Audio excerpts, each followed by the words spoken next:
मनुष्य जीवन अत्यंत दुर्लभ जीवन है। भजन चाहे कम हो, शराब पीना, मांस खाना, पराई माई दाई की तरफ गंदी दृष्टि रखना, दूसरे को दुखी करके सुखी होने की भावना रखना, इनका त्याग कर दो। भजन चाहे कम हो तो आप शांति से सुखपूर्वक जीवन व्यतीत कर सकते हो। और अगर ये करते रहे तो चाहे जहां चले जाओ, चाहे जितने जंतुर बंधवा लो, चाहे जितने आशीर्वाद, चाहे जिनके हाथ माथे पे रखवा लो, कुछ नहीं होने वाला। तुमको हम स्पष्ट बता रहे, राधा राधा बोलो, सच्चे आचरण से चलो, तुम भगवान के अंश हो, तुम सुखी ही रहोगे। और अगर गलत आचरण करोगे तो फिर वही ऐसो जो राम रचि राखा, फिर भोगो जाके। हम लोग भाग करके सोचते हैं कि अमुक जगह चले जाएंगे, वो देख लेंगे या छू लेंगे या आशीर्वाद दे देंगे तो काम बन जाएगा। हम इसी भ्रम को तोड़ने के लिए हजारों बार कह चुके, हजारों बार इसीलिए कहते हैं ये भूल मत करो कि तुम पापाचरण करोगे और सेव संतरा रुपया जमा कर दोगे तो तुम्हारा माफ हो जाएगा।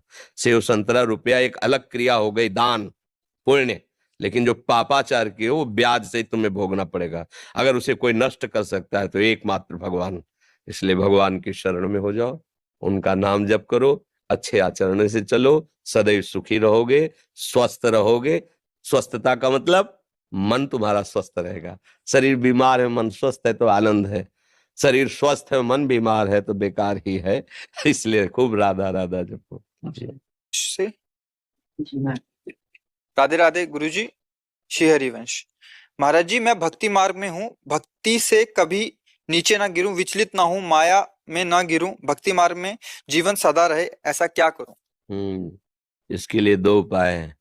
साधन को हरि भजन है, कै सत्संग सहाय, निरंतर नाम चलता रहे और संत महापुरुषों का संग मिलता रहे, कभी भ्रष्ट नहीं होगे।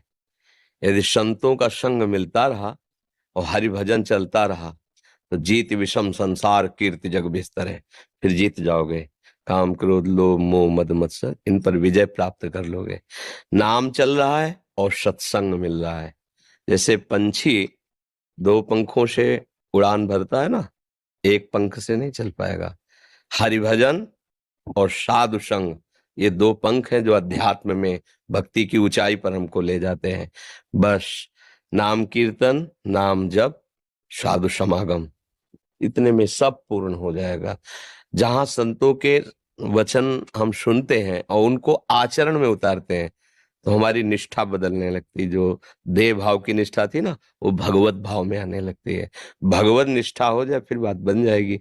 देह निष्ठा में क्या है कि जैसे चल रहे हैं, भजन कर रहे हैं और कभी कोई भोग अवसर आया जो नहीं करना चाहिए तो लगता है भगवान तो है ही ना, उनको तो फिर भज लेंगे, अब इस भोग को भोग लेते हैं। बस वो अज्ञान उसको भ्रष्ट कर देता है। 100 में अधिकतर यहीं गिर जाते हैं। वो चलना चाहते हैं प्रभु की तरफ, तो इतनी मनोरम वाटिका है, उनको लगता है थोड़ा थक गया हूं, थोड़ा विश्राम कर लूं, बस बिगड़ जाते हैं। और जबकि ये मार्ग है कि राम काज कीन्हे बिनु मोहि कहाँ विश्राम।